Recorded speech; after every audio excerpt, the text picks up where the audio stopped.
You're listening to Thursday Night Tailgate with Chris Mascaro and Bob Lazzari, where NFL legends live on. Back to you, boys. It means a lot. And now back with us here on Thursday Night Tailgate is former Patriots Pro Bowl running back Tony Collins in his weekly regular time slot. Tony, how are you tonight? Hi, Tony. Doing fantastic. How you doing, Chris and Bob? Good, thank you, Tony. Doing good. So, Tony, I want to start off our time with you tonight and really just sort of get your thoughts on the other teams in the AFC East besides the Patriots, because we've seen the Bills and Jets draft a quarterback, right, early in the first round. The Bills have done some other work there. They'd already brought in A.J. McCarron to compete at quarterback. They brought in Vontae Davis at defensive back. They brought in Chris Ivory at running back. The Dolphins have added some guys like Frank Gore at running back. They brought Danny Amendola over from the Patriots. They got some help from Robert Quinn from the Rams on defense. And the Jets have also done some work on offense with Isaiah Crowell from the Browns, Thomas Rawls from Seattle, Terrell Pryor coming in as well. So anything that you've seen from the other teams in the AFC East that may give you a little pause to say, you know what, maybe these guys might be able to compete with the Patriots next season? I didn't know there were other teams in the AFC East except the Patriots. Good answer.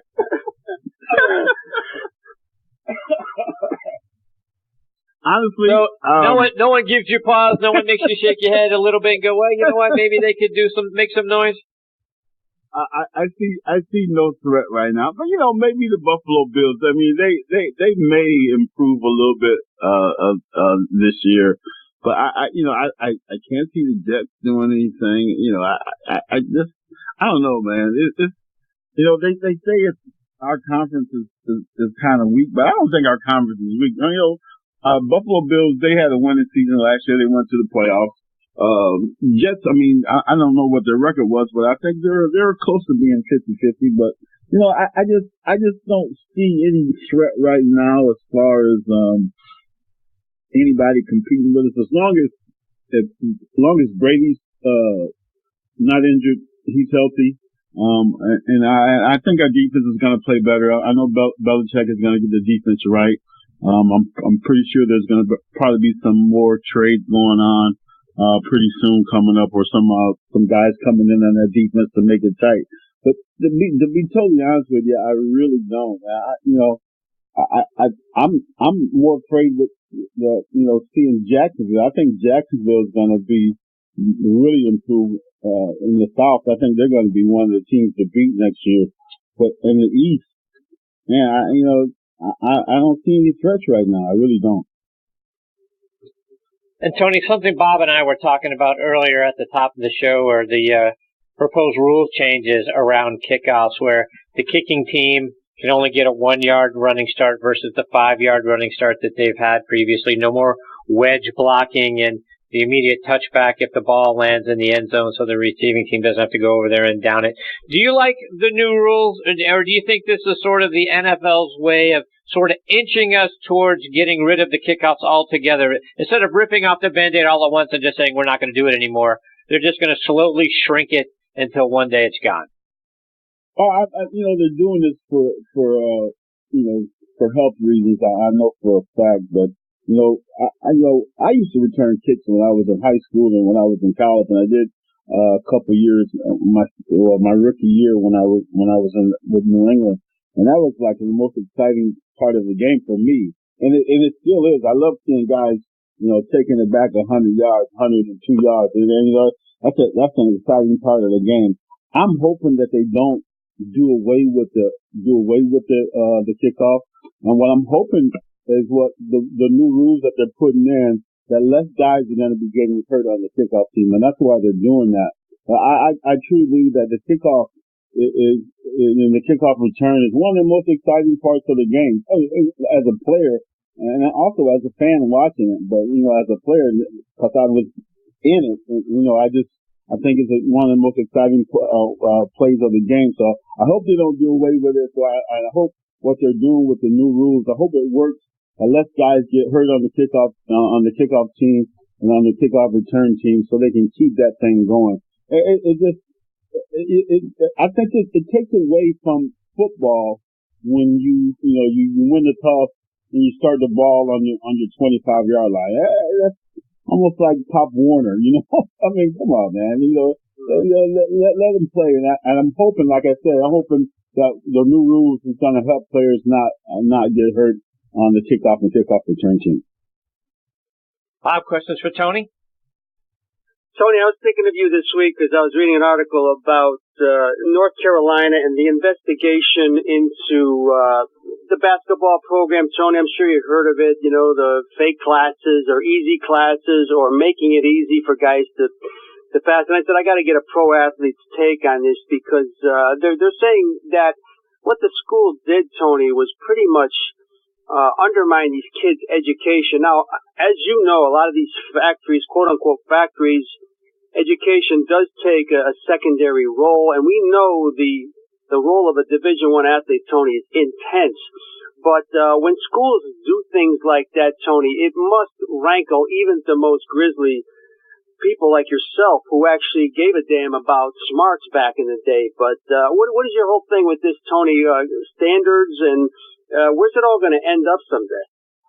Yeah, you know, it's tough, man. You know, to see guys, you know, not going to class and get somebody doing their class for them or taking the easy way out. And that's one of the things that my foundation, as I go and I talk to athletes and I tell athletes, you know, you do not go to college to play a sport. You go to college to get that piece of paper because that piece of paper is going to be much more valuable than that sport because you can play that sport for a few years. But you're going to need that education for the rest of your life so you can get established out there in this world. And so, you know, when I was coming up as a kid, you know, I didn't even think about this. My goal was to play in the NFL and however I could get there, I wanted to get there. And, you know, in my senior year, and it's in my book, I wrote in my senior year after the season was over, I stopped going to class. Because I mean, I was that guy, I was that kid that went to college to play football, and that was it. That was the only reason I went to college was to get to the league. And it's crazy, you know. And there's a lot more guys that are out there, and there's a lot more guys that are still out there going to college just to play football. And unfortunately for me, I got the opportunity to go back and get my degree. And so one of the things that I want to tell these kids and I want to tell these young men is that, you know, you got to get that piece of paper, man. You have an opportunity. And the crazy part about it, you have an opportunity as an athlete to get a full scholarship as a football player. You get a free education, man. You can't beat that. You know, education nowadays, man, it's very, very costly. And so, you know, you have an opportunity to get a free education. Why not get that education, man, and then go on and play your sport or play football, play basketball, whatever it is. And for those few years, because it is a few years, because of your lifetime. You know, you're going to get out of football at the age of 32 unless you're Tom Brady. And so that's the whole key. What are you going to do when you're 32, 33 years old and you don't have football anymore? What are you going to do for the rest of your life? And so education is so important. And I'm looking at some of the stuff that, you know, I think it was UNC who's doing some of the stuff. And I know there's other schools I'm pretty sure that's doing that. But, you know, it's a shame that they would do that to the kids, but they want them on the field. They want their product on the field. And again, you got to understand that in football, especially out here in North Carolina, and probably all over, it's at the college level, it's a business. I mean, it's an absolute business, and these coaches got to win, because if they don't win, they're going to get fired. And Tony, you and I had talked a few weeks ago after Saquon Barkley was selected, and you had great things to say about him. And since then, they've had their rookie camp up here. And of course, Tony, he impressed them with the way he can catch the ball, his speed and everything. But Shermer, the coach, actually came out and said what he was most impressed about was the way he can block, and not just the form blocking and the way he does it. It's how he picks up pressure situations and his peripheral vision. That's hard to teach, Tony. Yeah, it is. I mean, I said, man, that he was the best player in the draft, hands down. And I still look at Cleveland right now, and hopefully that Baker will work out for him. But you just can't pass over a player like that when you have an opportunity. There's 3 or 4 other quarterbacks that are out there, but you have an opportunity to get a kid like that will make an impact. I think he's going to be better than Zeke Elliott. I mean, I see him being a lot better running back. He's faster. I think he's a better catcher out of the backfield. And now learning that he can block well. So he is.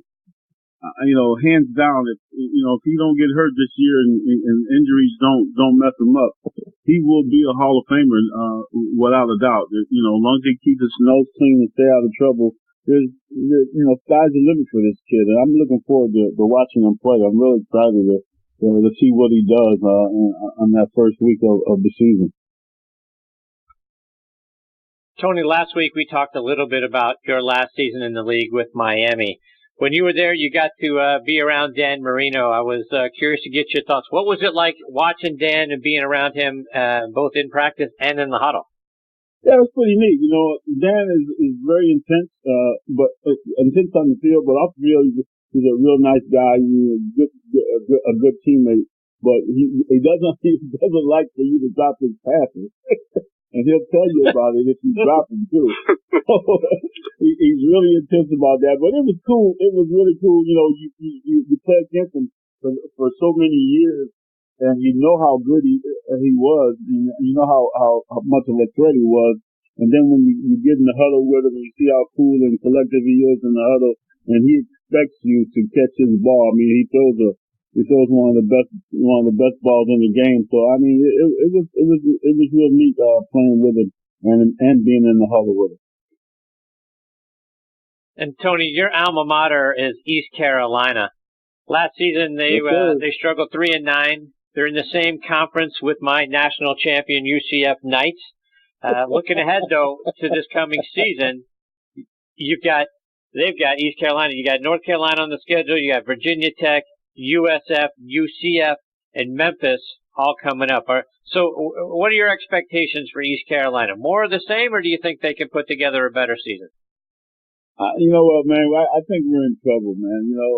A few years ago, we had a coach named Ruffin McNeil who's out in Oklahoma right now as a defensive coordinator. Ruffin McNeil was an ECU alumni. I actually played with Ruff at East Carolina, and one of the best coaches that I think East Carolina had. He had one rough season where his first string quarterback and second string quarterback got hurt, and he started a running back at quarterback. He was a option back, and they only won like 4 or 5 games, and they got fired, man. And everybody, the whole town, all East Carolina Pirate fans were all upset about it because East Carolina is a school where coaches come here and it's like a stepping stone to Oklahoma, or it's a stepping stone to Nebraska. Just like I think UCF is the same way. That's why your coach left to go to Nebraska, even though he was from Nebraska. But Coach Montgomery got put in a situation where the fans didn't really want him here, and the players were really upset that Ruffin got fired. So he got put in a bad situation, and he's had 3 rough years, 2 rough years, and I think it's going to be another rough year this year for him too. We got a rough schedule. We don't have a quarterback that I think that can take us over the top. And so it's going to be rough again. I really plan, and you got to understand something too. East Carolina is a football town, man. We're used to winning, and so we haven't been winning in the last 2 or 3 years. And so I'm almost positive if Coach Montgomery doesn't have a good year this year, this will be his last year at East Carolina, and I really can't see him winning over 5 games this year with the schedule that we have. So. I'm, being optimistic, Coach Montgomery guaranteed 6 wins and guaranteed us going to the bowl. I hope he's right for his sake because if he don't get those 6 wins, man, this will be his last hurrah at East Carolina for sure. Tony, before we let you go, remind our listeners once again about the great things you're doing trying to help kids go to college. TonyCollinsFoundation.org. Go to our website. Help us out. Do whatever you can. We're going on our 10-year anniversary. Really excited about that. Just helping kids go off to college. And not just going off to college, just helping, we go into high schools, we go into middle schools, we even go to elementary schools. And one of the things that I love teaching at elementary schools is having these kids respect their parents, respecting elders, respecting their teachers.